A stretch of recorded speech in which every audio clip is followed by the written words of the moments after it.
యేసుక్రీస్తు నామంలో బెతస్తా విడుదల పరిచర్య తరపున మీకు ప్రేమపూర్వకమైన వందనాలు. ఈ దిన వాక్య ధ్యానము, ఏదియు మీకెంత మాత్రమును హాని చేయదు. లూకాసు సువార్త 10వ అధ్యాయము 19వ వచనం.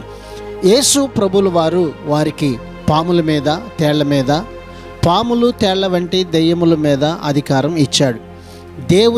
దేవుని ప్రజలకు ముఖ్య శత్రువు సాతానే.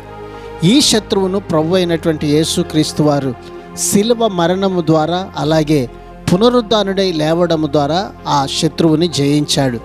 తన ప్రజలకు సంపూర్ణమైన విజయాన్ని చేకూర్చాడు. ఈ విషయమును బట్టి అన్ని విషయాలలో మనము ధైర్యంగా ముందుకు సాగే కృపను దేవుడు ఈ దినమున మనందరికీ దయచేయును గాక.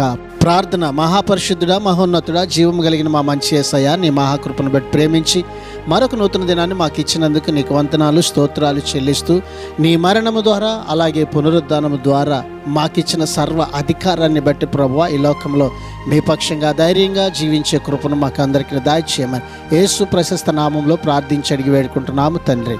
ఆమెన్.